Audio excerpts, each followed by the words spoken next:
বিশ্বে প্রথমবারের মতো নাইট্রোজেন গ্যাস প্রয়োগ করে মৃত্যুদণ্ড কার্যকর করল যুক্তরাষ্ট্র।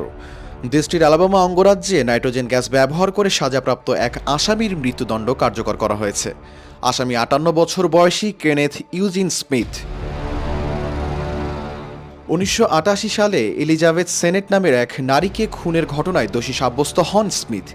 এই ঘটনায় তখন তাকে মৃত্যুদণ্ড দেয়া হয়। আর এই মৃত্যুদণ্ড কার্যকর করার জন্য 2022 সালের নভেম্বরে তাকে প্রাণঘাতী ইনজেকশন প্রয়োগ করা হলে তখন তিনি বেঁচে যান। এরপর অঙ্গরাজ্যটি নাইট্রোজেন গ্যাস প্রয়োগে মৃত্যুদণ্ড কার্যকর করার পদ্ধতি ব্যবহারের সিদ্ধান্ত নেয়। আর এই নতুন এই পদ্ধতিতে গেল বৃহস্পতিবার কেনেথ স্মিথের মৃত্যুদণ্ড কার্যকর করা হয়।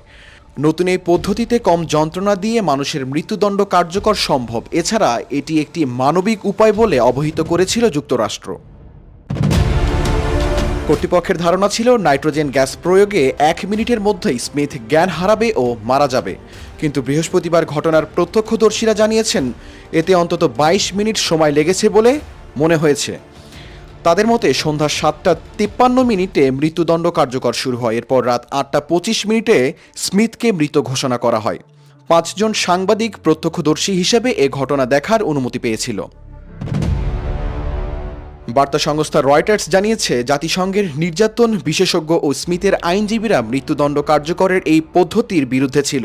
তাদের বক্তব্য ছিল এই পদ্ধতি ঝুঁকিপূর্ণ, পরীক্ষামূলক এবং এটি একটি যন্ত্রণাদায়ক পদ্ধতি। আপাততভাবে বলতে গেলে নাইট্রোজেন বিষাক্ত কোনো গ্যাস নয়, এমনকি বায়ুমণ্ডলের 1/3 জুড়ে আছে এই নাইট্রোজেন গ্যাস। কিন্তু ঘনীভূত আকারে থাকা অবস্থায় এই গ্যাসে শ্বাস নিলে মস্তিষ্কে অক্সিজেন যাওয়া বন্ধ হয়ে যায়।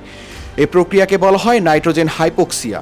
এখন পর্যন্ত যুক্তরাষ্ট্রের আলাবামা সহ 3টি রাজ্যে এই প্রক্রিয়ায় মৃত্যুদণ্ড কার্যকরের বিধান করা হয়েছে। শাহরিয়ার কবির, প্রবাস খবর।